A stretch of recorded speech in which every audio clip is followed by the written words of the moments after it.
cultura, arte, informação. República! Música, esporte e diversão. República! Atitude, juventude, energia. República! Ideia, movimento e ação. República!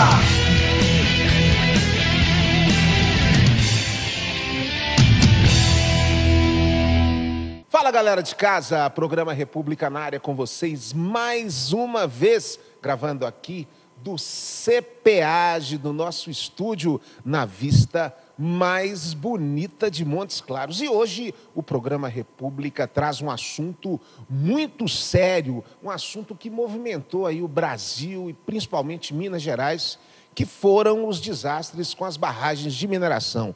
Então hoje nós vamos falar sobre mineração, essa atividade econômica tão importante para o estado de Minas Gerais e, claro, sobre esses desastres de barragem que infelizmente nos últimos anos aí afetaram o estado de Minas Gerais, provocando grandes consequências, morte de pessoas.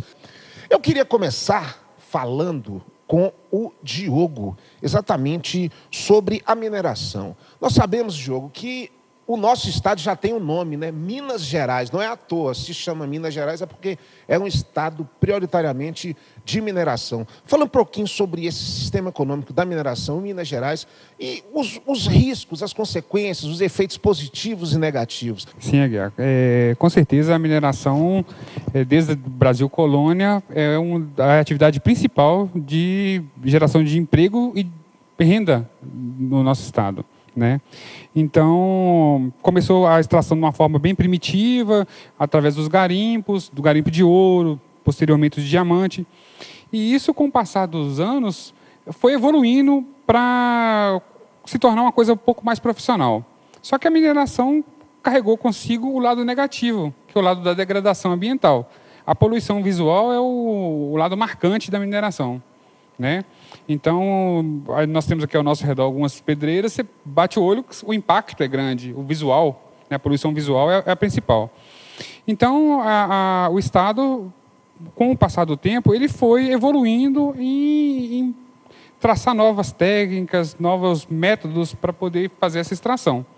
Mas essa carga negativa ficou, esse nome negativo da mineração acabou ficando. A política ambiental começou a pressionar muito ao lado das mineradoras e eles tiveram que começar a se adaptar a isso, né?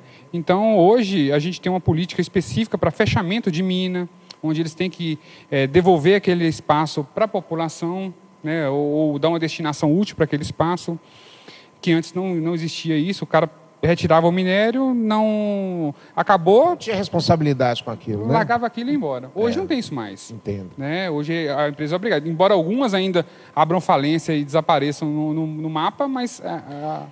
É uma atividade completamente ligada à engenharia, né? Em todos os sentidos. Não só a engenharia de Minas, mas como também a engenharia civil. E aí eu queria repercutir com o Antônio Carlos, que está aqui do meu lado, que a engenharia civil é a responsável pela construção da barragem. A barragem ela faz parte do processo de mineração. É aquele local onde o rejeito ele é retido ali, é o rejeito que gerado a partir da mineração.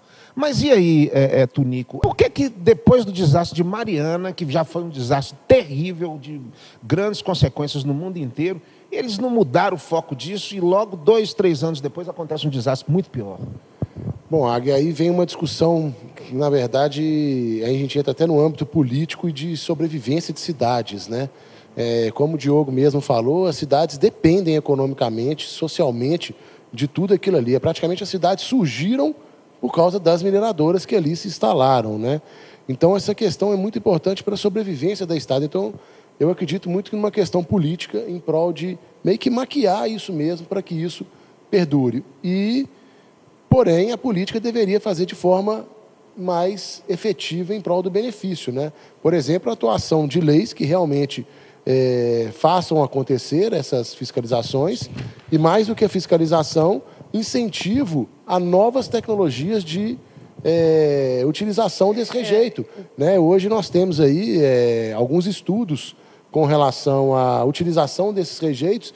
Temos casas construídas com rejeitos, materiais para a construção civil utilizados e muito pouco realmente utilizados no dia a dia da... Eu queria repercutir com o Caio, que o Caio, passa para ele, por favor, O Caio exatamente também é engenheiro civil e trabalha exatamente nesse processo de construção de barragem.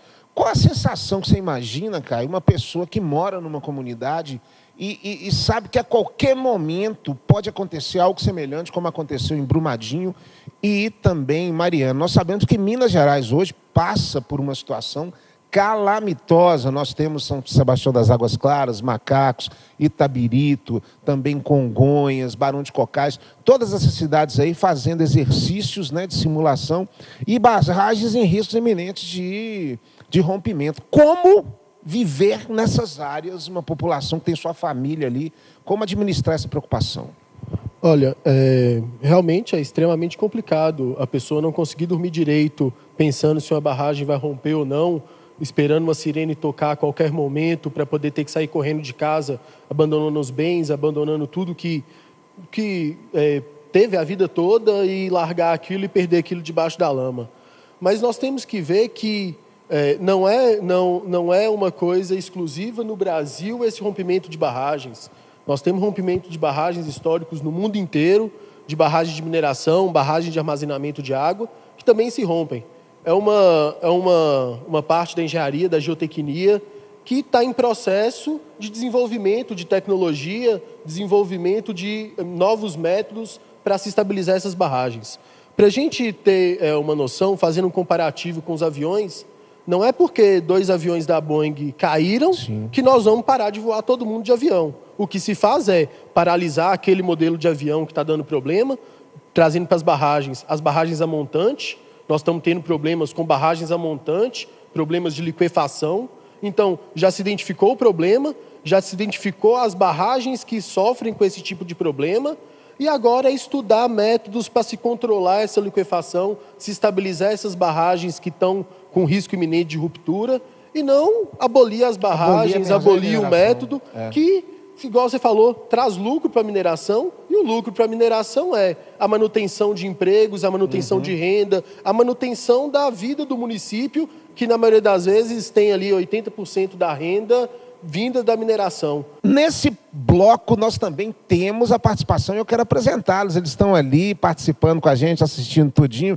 São os alunos de engenharia civil e também um aluno de publicidade. É a Débora, a Keila e o Gustavo. Tudo bem? Tem pergunta para os nossos convidados? Então, a minha pergunta vai ser para o Caio, o engenheiro. Então, você tratou da questão das barragens que são a montante. Então, no caso de Mariana e no caso também de Brumadinho, que foram barragens que foram a montante, quais são os métodos e quais são as atitudes que as mineradoras vão tomar agora para poder proporcionar segurança? Porque a gente sabe que uma das barragens que são ditas que tem uma segurança maior é a barragem a jusante, né? Então, eu queria saber de você a sua opinião sobre as barragens a jusante e se elas, de fato, garantem essa segurança. Olha, o governo do estado liberou uma lei agora obrigando todas as mineradoras a desativarem as barragens a montante. Então, essas barragens vão ser desativadas e vão ser descomissionadas. Estão querendo ainda, existe um entrave muito grande, porque pensa você descomissionar uma barragem com milhões de metros cúbicos de material lá dentro. É como se você quisesse derrubar um prédio, não é tão simples, não é para onde vai levar esse material, como vai fazer com esse material. Então, ainda existe esse entrave da forma do descomissionamento dessas barragens, como que o governo quer que se faça, como que isso deve ser feito, mas uma coisa é certa, barragem a montante no estado não opera mais. Então, a gente brinca que tem um colega meu que está terminando de construir a última barragem a montante do estado. Então, nós vamos botar uma plaquinha para ele. Ele foi o engenheiro a construir uma barragem a montante. Então, agora vão ter que migrar para as novas técnicas. Igual o Tonico falou, empilhamento a seco é uma opção. A barragens a jusante. Por que ela é mais estável? Você tem um controle maior da compactação desse solo. Então, a barragem a montante, ela é construída em cima do rejeito que foi lançado ali a úmido, o rejeito é arenoso. Então, se você joga água na areia, ela tende a adensar, ela tende a ficar firme. Então, ela serve como base para o próximo alteamento e isso vai sendo feito para cima da barragem. Só que essa areia se mostrou suscetível a um efeito que chama liquefação. Então, essa liquefação, ela desestabiliza o solo e esse solo começa a se comportar como líquido. E você está apoiando sua estrutura em cima de um material que, de uma hora para outra, pode se tornar um líquido. Então, essa barragem ajusante, ela vai sendo construída sobre ela mesma e sobre um material controlado, sobre um material bem compactado, que a probabilidade de existir liquefação é mínima. Então, a gente tem que trabalhar em barragens com probabilidade. Não é uma coisa determinística, onde a gente consegue falar é exatamente isso. É a probabilidade daquilo acontecer, tem que ser baixa. Da mesma forma que uma empresa de seguros trabalha. Ela trabalha com a probabilidade de você bater o carro. E ela varia ali de acordo com o custo do seu seguro, de acordo com a probabilidade do seu carro cair. Então, a gente também trabalha com probabilidades. E essa probabilidade tem que ser muito pequena, a ponto de ser aceitável pela sociedade. Bacana, é isso aí, galera. Tá gostando? Tá gostando desse assunto, desse papo importante, tem a ver aí com mineração, com Minas Gerais. O primeiro bloco já acabou, mas daqui a pouco tem um segundo bloco com muito mais debate para vocês. Não saia daí que a gente volta já já.